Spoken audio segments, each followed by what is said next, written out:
La atmósfera digital zumbaba con 1 millón de vidas fugaces, pero en un martes particular, el 11 de marzo del 2025, en el laberinto de neón y humedad del distrito de Shinjuku de Tokio, el zumbido se fracturó en un grito escalofriante que resonó no solo a través de las atestadas calles, sino también a través de los fríos e implacables cables de internet. El grito pertenecía a Iris Sato, un streamer de 22 años conocida por sus acólitos en línea como Mogami Ia, un espectro digital que los había invitado al teatro mundano de sus últimos días a través de la plataforma japonesa Fuwati.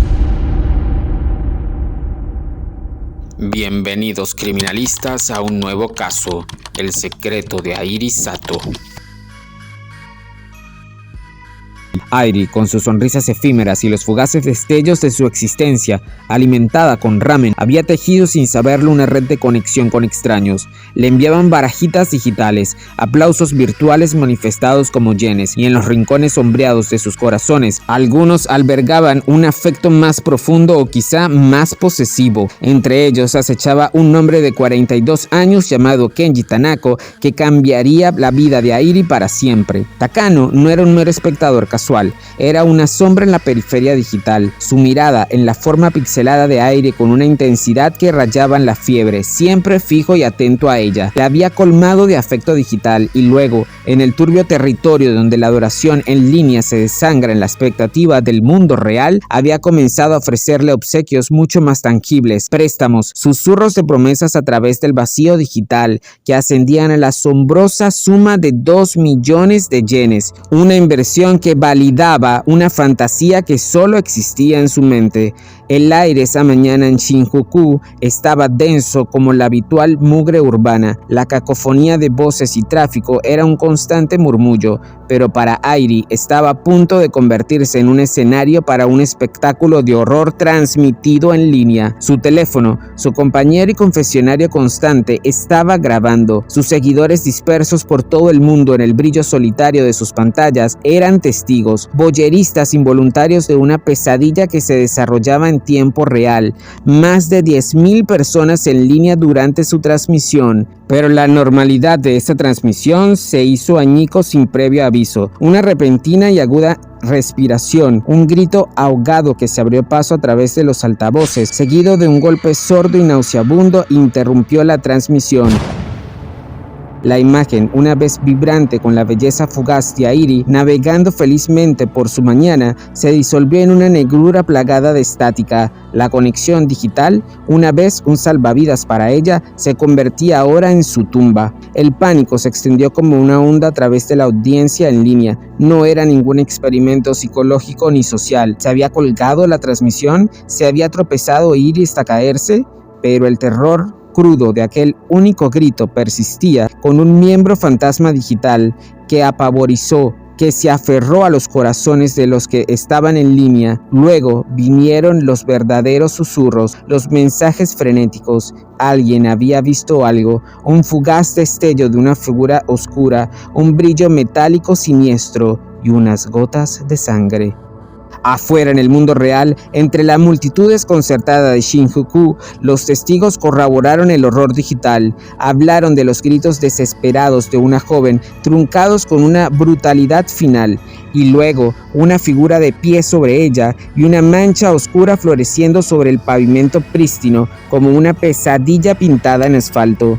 Las autoridades llegaron. El ruido de las sirenas contaminó la transmisión, desgarrando el paisaje sonoro de aquella calle.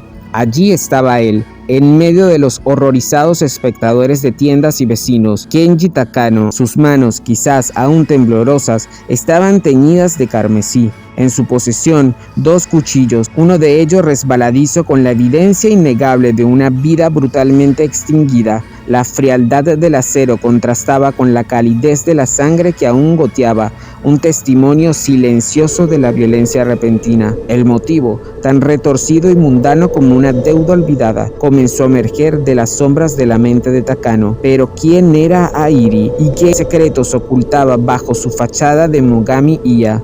La capa de sonrisas digitales de una influencer cotizada como Airi y los paseos aparentemente espontáneos por las luces de Tokio ocultaban un laberinto de secretos y deudas que tejían una trama más oscura alrededor de la joven streamer, más de lo que sus populares amigos y familiares conocían. Los fans, entre susurros y rumores, dejaban mensajes borrados a toda prisa y pintaban una imagen turbia de una Airi que no siempre era lo que mostraba ante la cámara. Se hablaba de promesas incumplidas, de dinero solicitado con urgencia y jamás devuelto, de una red de pequeños préstamos que se extendía como una enredadera oscura entre sus seguidores más devotos. Algunos, cegados por la ilusión de cercanía, habían vaciado sus billeteras virtuales y, en algunos casos, sus cuentas bancarias reales, creyendo en las lágrimas digitales y las promesas etéreas de una figura a la que se sentían conocer íntimamente. En el centro de esta red de obligaciones financieras se encontraba Takano, no solo un fan más, sino alguien con quien Airi parecía compartir una relación extraña. La suma que le debía a Takano, esos 2 millones de yenes, no eran una deuda cualquiera, eran un abismo financiero que parecía consumirlos a ambos. Algunos especulaban sobre la naturaleza de este vínculo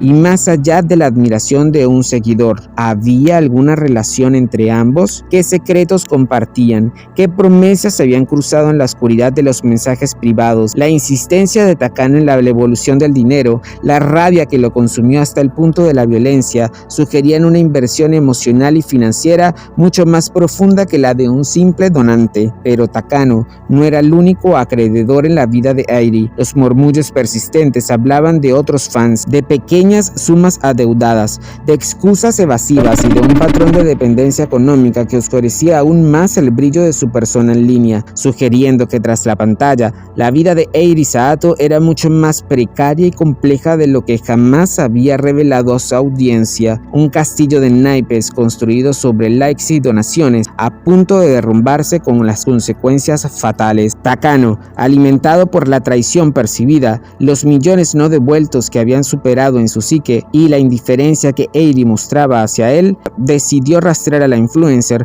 utilizando los mismos puntos de referencia que ella inadvertidamente revelaba en sus redes sociales. Había acechado su huella hasta la fría realidad de las calles de Tokio, su obsesión virtual materializándose en una persecución tangible y letal.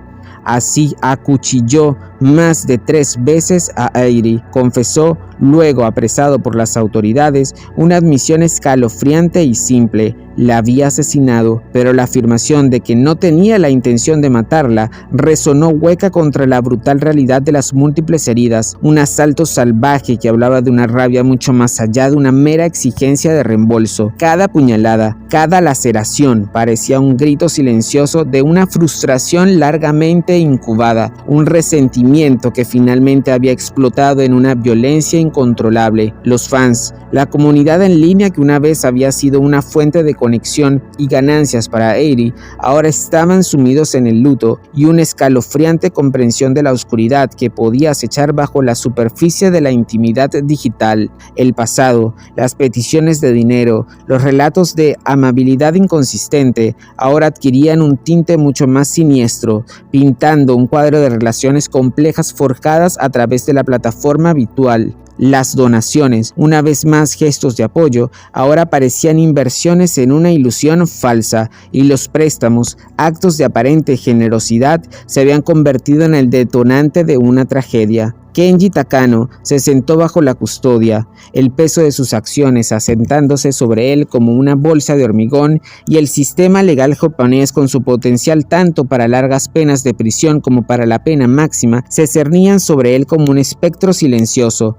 El fantasma digital de Airi Sato persistía, un crudo recordatorio de la vulnerabilidad de quienes compartían sus vidas en línea y el aterrador potencial de que las conexiones parasociales se hagan añicos en una violencia del mundo real. El caso de Airi Sato conmocionó a Tokio entero. Se convirtió en una pesadilla de la era digital, un cuento escalofriante hilado a partir de los hilos de la conexión en línea y la oscuridad que puede florecer en el corazón humano. Internet, una vez más, una ventana del mundo peligrosa y tóxica que se había convertido en un escenario para una transmisión final, memorable y fatal. En Japón, el delito de asesinato se especifica en el capítulo 16 del Código Penal japonés. Se castiga con 5 años a cadena perpetua y con la pena de muerte si se prueban circunstancias agravantes. Basándonos en los detalles del crimen de Airi Sato, varios factores podrían considerarse circunstancias agravantes. Primero, los informes de que Takano rastreó la ubicación de Sato sugieren un cierto grado de planificación. Las múltiples puñaladas en la parte superior del cuerpo de la víctima indican un ataque violento y brutal. Cometer el acto en público mientras la víctima transmitía en vivo podría considerarse como un acto particularmente atroz e impactante. Dadas estas posibles circunstancias agravantes, Kenji Takano podría enfrentar una sentencia que va desde la cadena perpetua hasta la pena de muerte. La decisión final la tomará el tribunal después de considerar todas las pruebas y los argumentos legales. Actualmente Takano se encuentra privado de su libertad sin ningún tipo de derecho a fianza. Al día de hoy no ha habido ninguna declaración pública por parte de la familia de Airi Sato con respecto a su asesinato, lo que ha generado duda y malestar entre sus fanáticos. El trágico final de Airi resuena como un escalofriante recordatorio de las complejas y a menudo peligrosas dinámicas que pueden florecer en la era digital.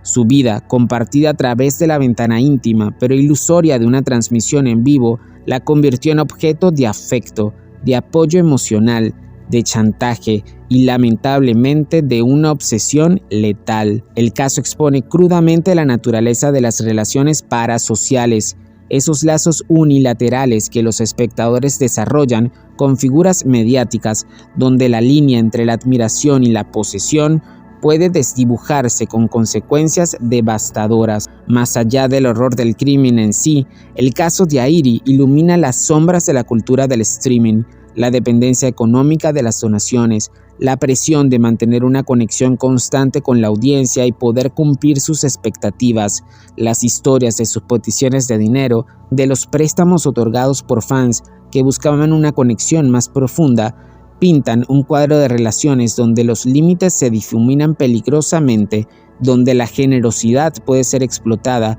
y la devoción puede terminar en un escalofriante resentimiento. En última instancia, la muerte de Airi Sato no es solo la pérdida de una joven vida, sino una sombría advertencia sobre los peligros de la despersonalización en el Internet.